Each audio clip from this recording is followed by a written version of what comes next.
हुजूर, हमारा ये पहला गलती है, हमको माफ कर दीजिए।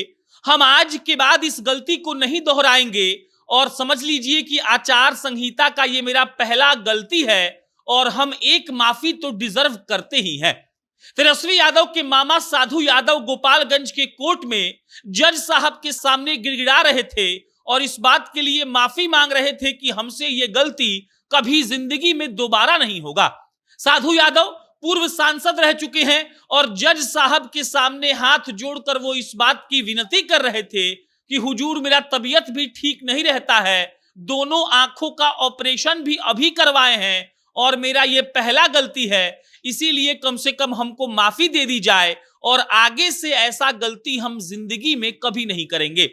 तेजस्वी यादव के मामा लालू प्रसाद यादव के साले साधु यादव जब कोर्ट के सामने ये सब बोल रहे थे तब नजारा एकदम दिलचस्प था। गोपालगंज का कोर्ट था और गोपालगंज के कोर्ट में साधु यादव इस तरीके से गिड़गिड़ा रहे थे जैसे अगर उनको सजा हो जाएगी तो बकायदा दिक्कत का सामना करना पड़ेगा। साधु यादव मानवेंद्र मिश्रा जी जो वहां के जज साहब थे उनके सामने इस बात की गुहार लगा रहे थे और जज साहब ने भी साधु यादव को माफ कर दिया। लेकिन आचार संहिता का मामला कौन सा था, कौन से मामले में साधु यादव जज साहब से एकदम से माफी मांग रहे थे, पूरी कहानी आपको बताएंगे। लेकिन उससे पहले नमस्कार स्वीकार करिए, मेरा नाम प्रशांत राय है। ये वीडियो कार हब के द्वारा प्रायोजित है। कार हब एक ऐसा सर्विस सेंटर है जहां जाकर आप अपने कार का इलाज करवा सकते हैं। जैसे डॉक्टर आपके शरीर का इलाज करता है वैसे कार हब आपके 4 चक्के वाले गाड़ी का इलाज करता है। सबके पास गाड़ी है और गाड़ी है तो सबको सर्विसिंग कराना पड़ता है, उसके सेहत का ख्याल रखना पड़ता है। कभी एसी खराब हो गया, कभी एक्सीडेंट हो गया और इन सब का अगर कोई एक सॉल्यूशन है तो वो कार हब है। कार हब का पता, कार हब का वेबसाइट, वहां पे मोबाइल नंबर सब आपको स्क्रीन पर दिख रहा है। ऑल्टो से लेकर ऑडी तक का इलाज कार हब वाले करते हैं और वो भी बहुत कम दाम में।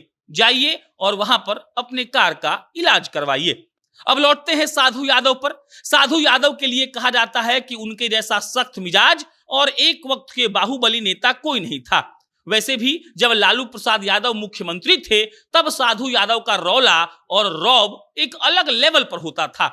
लेकिन कल साधु यादव जब गोपालगंज के कोर्ट में पेश हो रहे थे तब उनका रौला और रौब नहीं दिख रहा था, बल्कि वो माफी मांगने की हालत में थे और जज साहब के सामने साधु यादव कह रहे थे कि हुजूर, हमको मेरा पहला गलती समझकर माफ कर दिया जाए। हम एकदम जिम्मेदार नागरिक की तरह आज के बाद रहेंगे और हमसे ये गलती दोबारा नहीं होगी। उसके बाद जज साहब ने उन पर 1000 रुपए का जुर्माना लगाकर छोड़ दिया। अब अगला सवाल कि आखिर साधु यादव गिड़गिड़ा क्यों रहे थे? जवाब यह है कि आदर्श आचार संहिता के उल्लंघन के मामले में साधु यादव दोषी पाए गए थे। उन्होंने अपना दोष स्वीकार भी कर लिया था और जज साहब के सामने माफी भी मांग ली थी। बात 2020 की है। साधु यादव पुलिस से परमिशन नहीं लेते हैं और उस वक्त के विधानसभा चुनाव में जब वो बसपा के प्रत्याशी थे तब वो हजियापुर से मोनिया चौक तक का एक रैली निकालते हैं। रैली में लमसम 300-350 लोग शामिल हुए थे और उस रैली के लिए प्रशासन से अनुमति नहीं ली गई थी। 16 अक्टूबर 2020 को साधु यादव के खिलाफ वहां के अंचलाधिकारी केस करते हैं आदर्श आचार संहिता के उल्लंघन के मामले में।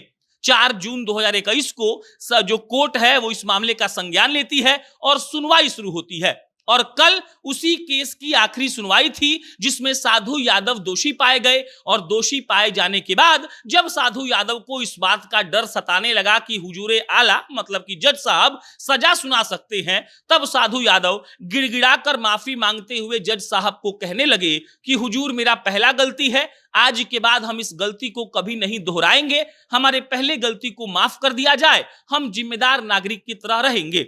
वहीं दूसरे तरफ सरकार के तरफ से पेश हुए वकील ये दलील दे रहे थे कि साधु यादव तो सांसद रह चुके हैं, एक जनप्रतिनिधि को और अच्छे से बिहेव करना चाहिए, उनका आचरण एकदम अच्छा होना चाहिए, उनको कानून की प्रशासन की बात माननी चाहिए, इसीलिए आप इनको सजा दीजिए। वहीं दूसरी तरफ साधु यादव कह रहे थे कि मेरी तबीयत ठीक नहीं है, दोनों आंख का ऑपरेशन करवाए हैं, जज साहब हमको एक बार माफी दी जाए, मेरी पहली गलती है, हम इसके बाद कोई गलती नहीं करेंगे। जज साहब को साधु यादव पे दया आ गया और जज साहब ने साधु यादव को माफ कर दिया 1000 रुपए का जुर्माना लगाकर। अब अगर 1000 रुपए वो नहीं भरते तब उनको 6 महीना जेल में रहना पड़ता, लेकिन साधु यादव के पास पैसा तो बहुत है, इसीलिए उन्होंने 1000 रुपए भर दिया और दोष मुक्त हो गए, मतलब कि खेल खत्म हो गया। बाकी आपकी प्रतिक्रिया इस पर क्या है कमेंट बॉक्स में बताइएगा। हम फिर जल्दी किसी नई खबर के साथ मिलेंगे। बहुत बहुत धन्यवाद।